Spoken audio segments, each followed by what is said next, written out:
Hey everybody, Billy Carson here, Forbidden Knowledge. Getting ready to go live with the beautiful, incredible neuroscientist, Dr. Tara Swart, PhD, and also MIT faculty.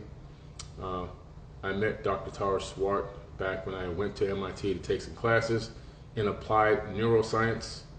And she's going to come on live with me now, so I'm going to let her come on in here today about neuroplasticity and exactly what it means. Let's see if this connects. All right, it's working on the first try. Hello. Hey Billy, how are you?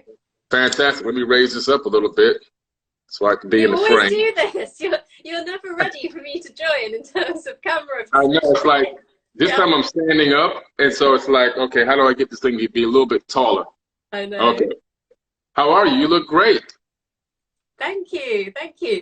Um, yeah, as you posted my story, I've had a really interesting day going from talking about hormones and like the cyclical nature of life Mhm. to working with a company that's launching like a range for things in your home. And Wow. that's all about sensory integration, Hmm. so like that what you see, the textures that you feel, what you smell Yeah. and everything. And so I was just thinking how like all of that hormonal and glandular and chakra kind of topics and Hmm. then the sensory integration are all things that we're going to cover as well, right? Yes, absolutely. We sure are. It's really interesting. Last night I was doing a little bit more research, and I was just studying how your life experiences and the way that you experience the world around you affects your brain and actually makes the brain develop in different ways in different people. And so giving people different perspectives. So is that something along the lines of the neuroplasticity we're going to be talking about? Absolutely. The thing that is really important to remember is the brain is completely dynamic and it's molded and shaped by everything we experience.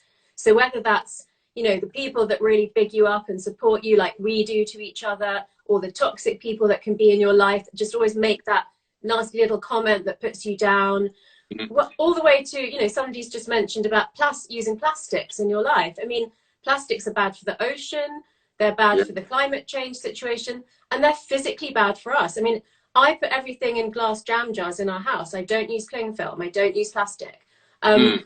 and I think a lot of people, you sort of go into that category maybe of people that are a bit fringe who like are against plastic. But I'm a scientist and I haven't Mm. used plastic in my own home for about a decade at least. Wow. Wow. So That says a lot. yeah, exactly. And even things like tea bags. I love tea, but I stopped using tea bags when I found out how they, weren't biodegradable. And now they make biodegradable tea bags. So I think it's both that the world affects your brain for good Hmm. or bad, but also that if you stand up for things and you push back and you refuse to do things that are bad for you and the planet, the world can actually change in response to that. So, Dr. Parker, how do you feel after your second COVID vaccine? Well, it's a week ago now, and I did feel quite shivery the night after and a bit achy, but that's soon settled, and I feel absolutely fine now, and I've just played a great game of hockey. not as powerless as we think we are sometimes. Exactly. It's all about not participating in the perceived system, finding ways around it to do things that are going to work out for the better for not only our bodies and us, but also the world as a whole. Yeah. Completely. I always say it's about that connection to yourself, like the brain body connection, listening to your Hmm. body, connection with others. We are tribal animals, Yeah. and also connection with the planet. And so I think, you and I will be talking about, but all, the connection between the brain and the body, also Hmm. the whole neuroplasticity piece and social contagion, Yes. like how what the people around you are doing impacts you. And then Hmm. also things like epigenetics and generational trauma, which help give a lot of people meaning to things that they can't pinpoint a time in their life that something happened that is playing out now. And Hmm. sometimes it can be things that happened a long time ago. So, Yeah. really moving forward with all that. Who are you now? Who do you want to be? Hmm. Bringing all of your senses into manifesting your future. So I'm big on visualization, but did you know that there's a neurological phenomenon called aphantasia where you can't visualize? Mm. Interesting. That I never heard of. Wow. Okay, so let me do a test on you, Billy, live. Are you game? Yeah. So, Yes. okay, so I'm going to ask you to close your eyes Mm-hmm. and visualize a tomato. Okay. So you'll either be able to see nothing, Mm-hmm. or you will see a sort of outline of a red blob, or you'll be able to actually picture a ripe, juicy tomato on your kitchen counter. So tell us which category you're in. I see a ripe, rich, juicy tomato with the leaves on top. Yeah, same. And somebody wrote to me and they said, do you actually see it on the inside of your eyelids when you close your eyes? And I said, no, but I can imagine it in my mind's eye. Right. So a lot of people are saying, I can see it. But if you're not sure, if you saw a blob or you're not sure if you can visualize, there's a really cool questionnaire online called VVID, the Vividness of Visual Imagery.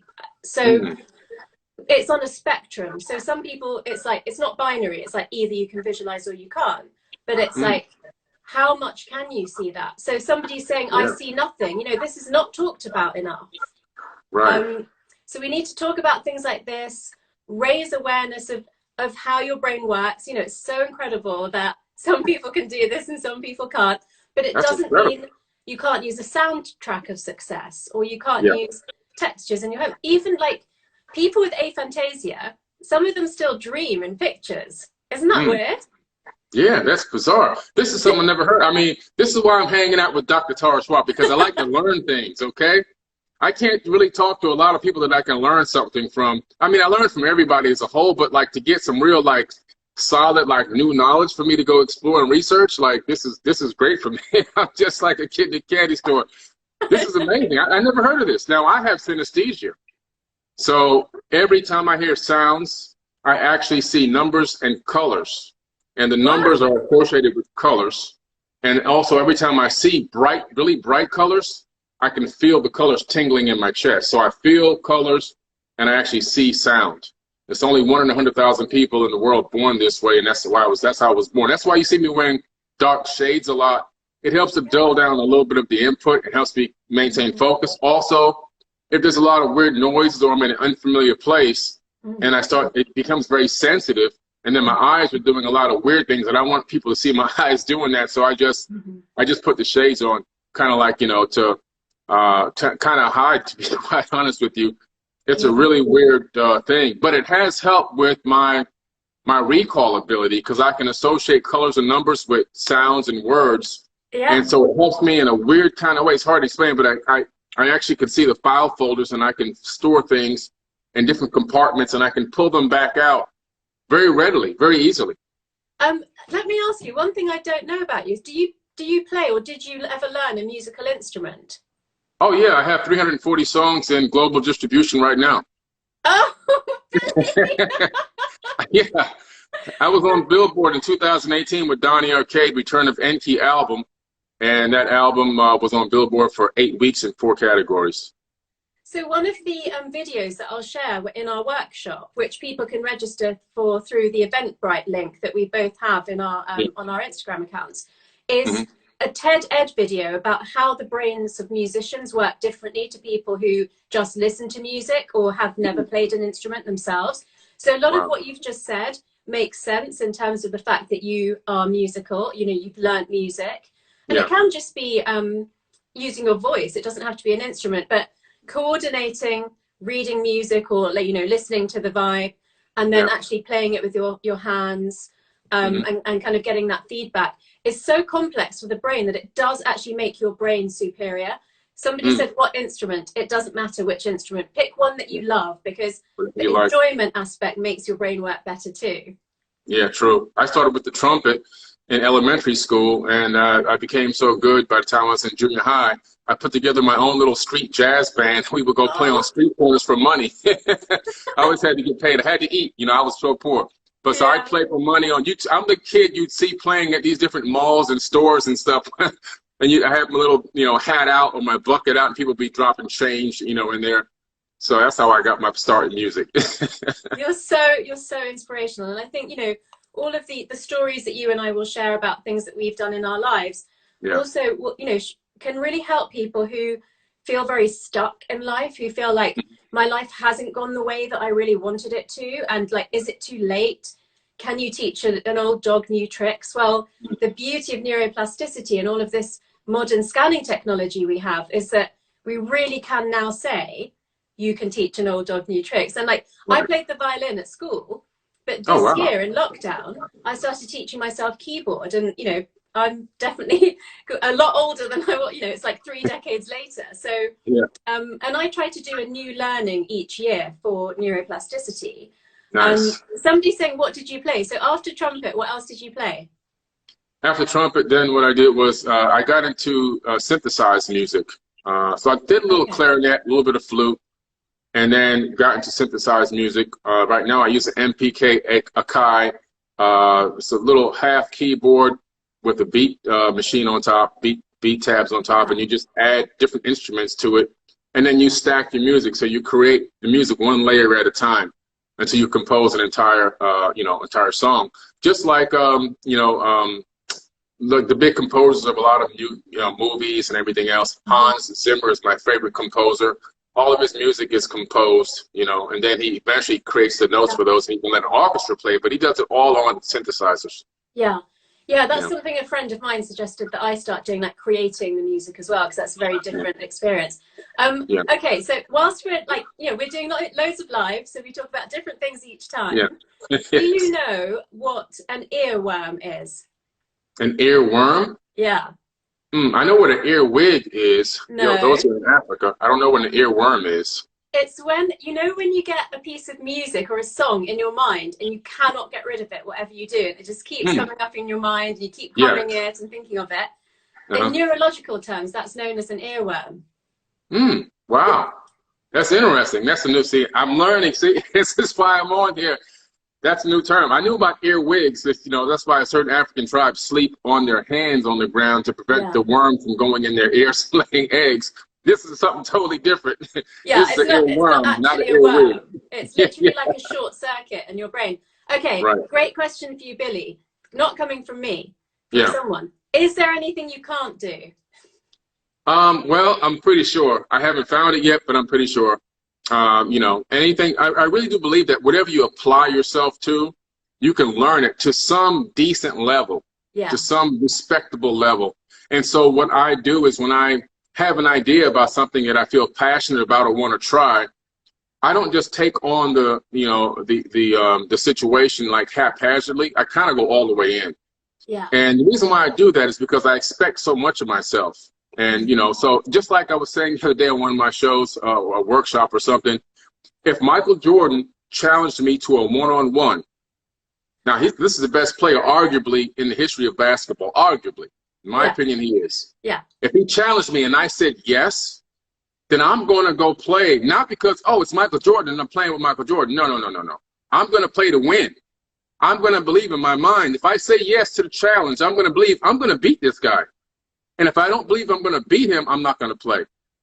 And so that's the mindset that I go into everything with. I always go in with that mindset. Now, the odds are that he would beat me? Of course, he's Michael Jordan. But every dog has its day. He has lost a few times to a few people in some of his workshops and classes and camps that he's done. And so that could be my lucky day. So I go in with the mindset, no, win, win, win. I don't go in with the mindset, I'm just happy to be here. That's, that's not what I do. Two things I picked up from that. The part where you said every dog has his day. I think what I've seen so much in my own life and with like all of my clients and patients is that when you're at that low point in your life, whether it's a breakup, a job loss, a bereavement, or just the fact that you are drained of all of your resources, it's so hard at that point to believe that at some point you're going to be in a better relationship, a better job. It's easy to look back and think, okay, 10 years ago I got divorced. I never thought I'd meet somebody better. And now my life's like this. What I want people to be able to do, and it's something I work on myself, is to be able to project forward and believe that that best outcome is going to happen and act towards that in their lives, which is quite similar to what you said. And another thing in terms of attitude is I made my husband watch this horrible horror movie last night, which he still hasn't forgiven me for. I hate horror movies. At one point, these two girls, their car breaks down and then, they're stuck in the middle of nowhere and they can't change their tire.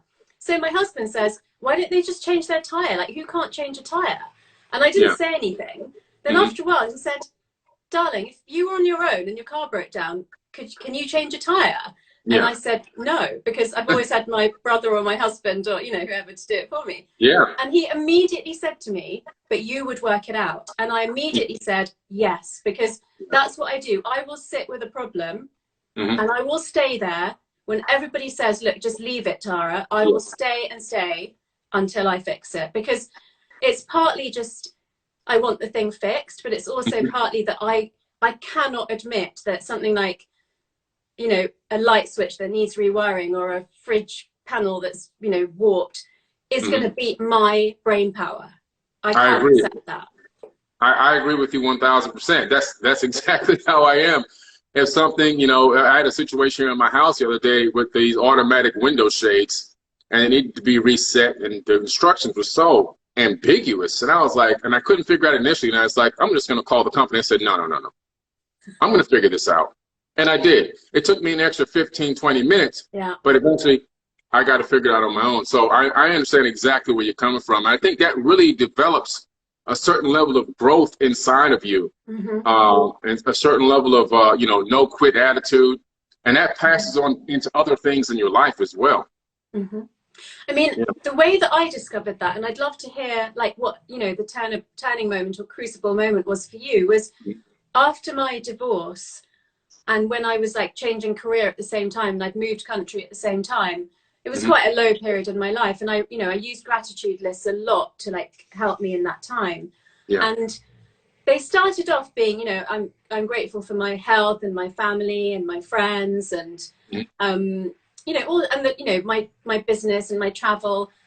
And then it kind of got boring to just write the same things down all the time. So I started going more inward, like you talk about inner space. And I started talking about my resilience, my determination, even my vulnerability, my ability to ask for help, my creativity. And once I started doing that and repeating it and wiring that into my brain, I really started to feel like even if something else really bad happens to me, I have these resources that I keep telling myself I have that I can immediately turn to. If you don't reinforce them in your brain, then you can find yourself in a crisis and then thinking, well, what will I do? What resources do I have? Like, can I even ask someone for help?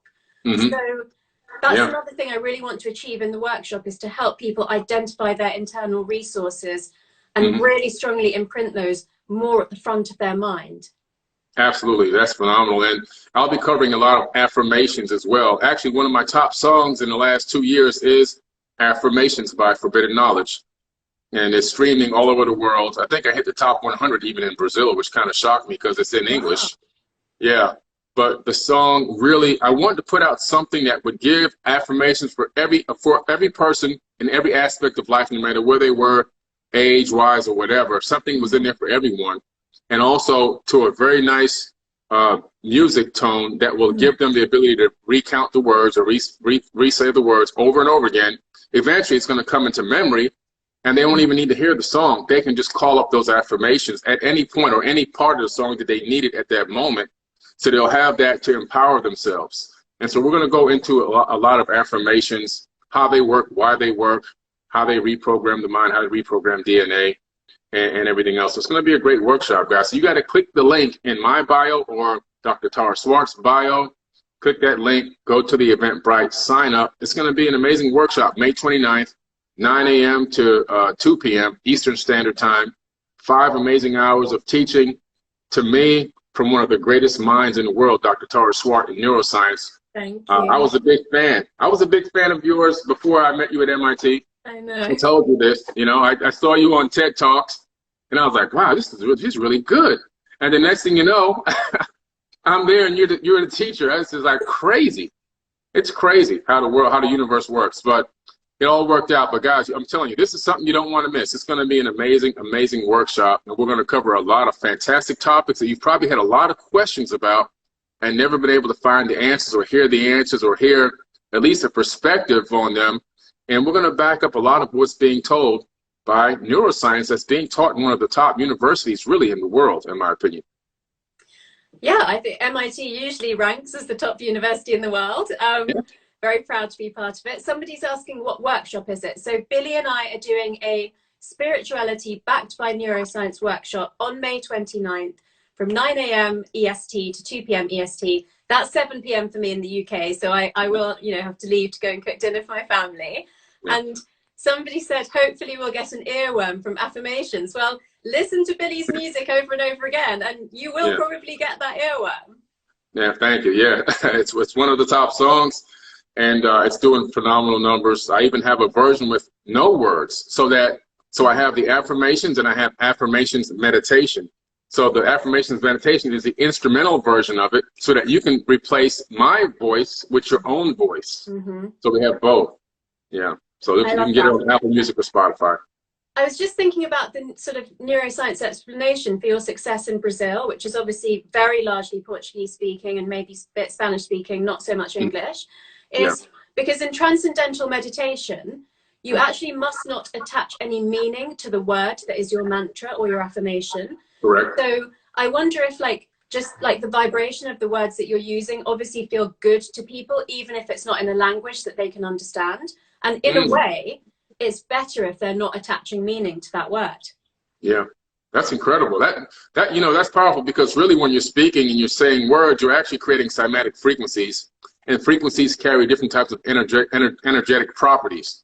And so they can be feeling the energy of the song, and then they can attribute those tones and those cymatic frequencies to whatever, you know, their body needs or wants, or their mind wants, or consciousness wants at that time. It's pretty interesting. Actually, somebody's asked, I get different frequencies in both my ears. What does that mean? And so that's actually in the realm of binaural beats. So when you listen to different frequencies, one in each ear, your brain actually creates a third frequency that doesn't actually exist, but it's that your brain's way of coping with these two frequencies in your ears. And there's some evidence, I will have to say it's equivocal, because you know I'm very rigorous about the science, but there is some evidence that that third beat that's created by your brain can be helpful in things like insomnia, anxiety, stress, and even depression. So, you know, it's not something that's going to harm you. So actually listening to binaural beats or the kind of music that Billy produces can be helpful in terms of just that mindfulness and that reduction of stress. Yeah, it's possible. All of my songs are encoded at 432 hertz. That seems like a great resonance hertz that works well with the human body. So every song that I put out is always at 432, which ironically, the Great Pyramid at Giza is a 1 by 432,000 scale of the Earth itself, which is ironic. Yeah, it's pretty interesting stuff. I'm going to go deep into some of that as well when I talk about the affirmations and what types of music that I like to listen to and why.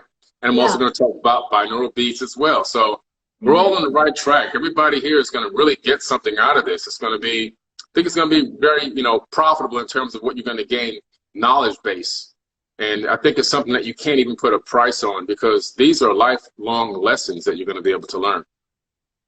And obviously the way that you set it up, people can actually, you know, if they can't attend at the time, they can watch it later, right? Absolutely. Yeah, this is going to be a recorded workshop, and so it'll be done live, and then it will go into a very brief editing. It won't need much, just the intro, outro, and any breaks that we may take will be edited out. Then we'll cut it into probably 5 one-hour pieces and put it up on Forbidden Knowledge TV, which is my streaming TV network. And the email that you use to get the Eventbrite ticket will be the same exact email that you'll use to log in for free to all the replays of the workshop. So you can watch it over and over and over again, and you don't have to worry about taking a whole bunch of notes at once and missing out on what we're talking about. You can focus on learning and gaining the knowledge and the wisdom. You can pause, replay, watch again, have family members come over, let your children watch it. This is great family knowledge is what you're going to be getting. And you'll be able to watch it on Apple TV, Roku, Amazon Fire TV, iOS or Android apps with your login. It won't cost you any money for life. Something you can't really find it anywhere else. Yeah, I mean, you know, one of the things, I'm not somebody that ever has regrets, but neuroplasticity was only really understood kind of when I was in my early 20s. And so I do think it has so many applications for children, like you said, well, you know, maybe depending on their age, not necessarily your children watching it, but you helping them with some of the techniques that you learn. Quite a few people keep asking about ringing of the ears, and that's clinically, that's tinnitus. It's often caused by noise damage. When we were younger, if you went to parties and you stood by the speaker, or a lot of people who have, worked with weapons in the past that, made a loud noise near their ear. So it's usually to do with damage to the small hairs in the cochlea in the inner ear.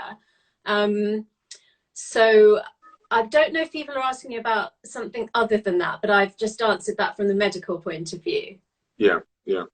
That's what unfortunately I did that. I'm guilty of doing that when I was younger. I used to have these cars with all these big speakers in them. I used to drive around blasting all this loud music. And every now and then I hear this, there goes another one burning out. Yeah, and some people who don't have tinnitus, so when the people who have tinnitus kind of have it most of the time, but some people just occasionally get what you just described, and it's even happened to me, and that can happen under intense periods of stress, just, because it manifests in different ways in people's bodies. And I do believe that where in your body stress shows up means quite a lot about what's going on for you psychologically, and we'll be exploring that as well in the workshop. Yeah, beautiful. And I'm going to talk about what's manifesting around you on the outside. Is your house in order? Is your house messy, junky? Is your office messy? Is your desk messy? Some people will start to say, oh, that's a sign of a genius. So I ran with that before in the past, because like, oh, that means I'm a genius. But in true reality, what it means is you filled up with so much trauma and drama and stress till now the entropy has completely filled up your human avatar body and has spilled out into the third dimension. So what you see sometimes, not all of the times, what you see sometimes is the chaos that's actually going on inside of you.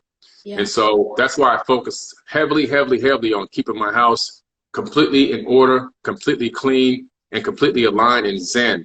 So that when I know that if I start to see my house shift a little bit, I recognize that I'm not in brain-heart coherence. At least that works for me.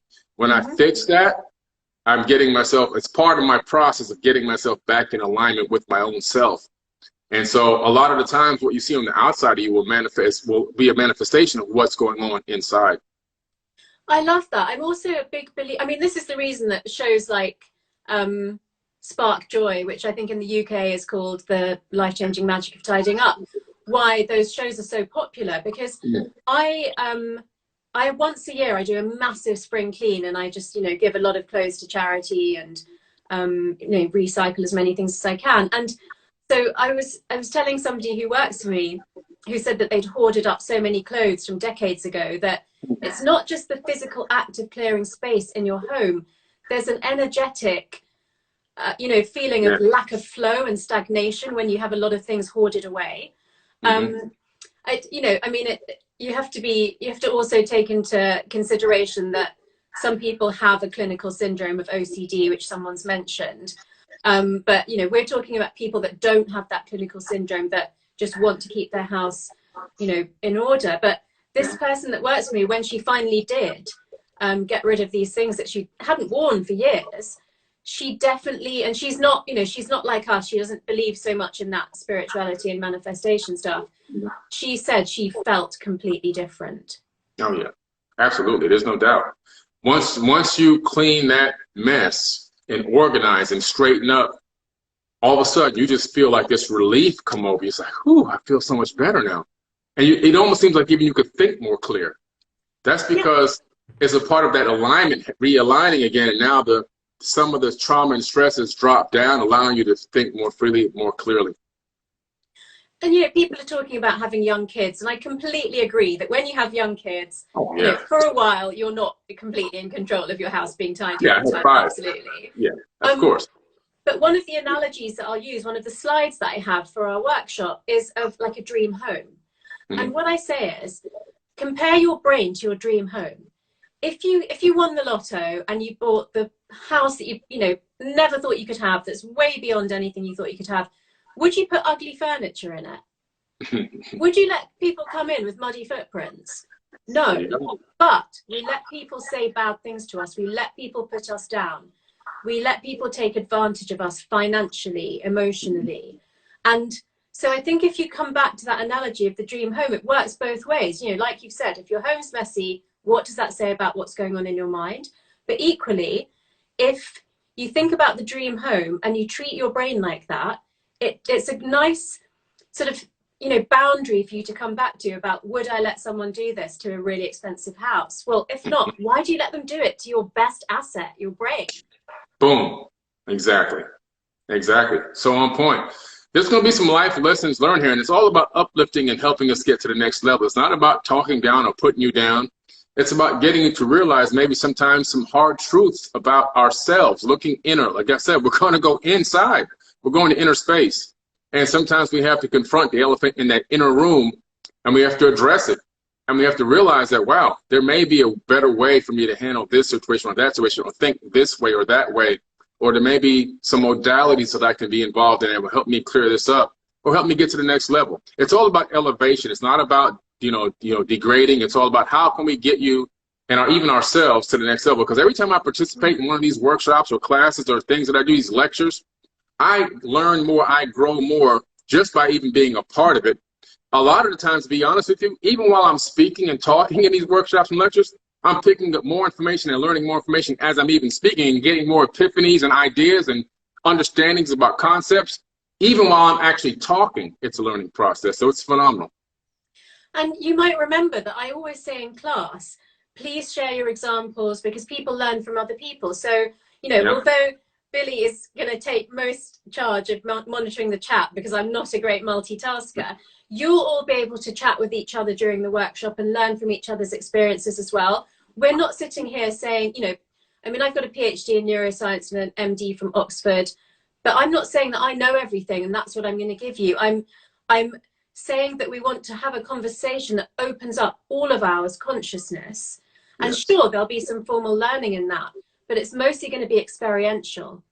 Mm-hmm. Absolutely. I agree 100%.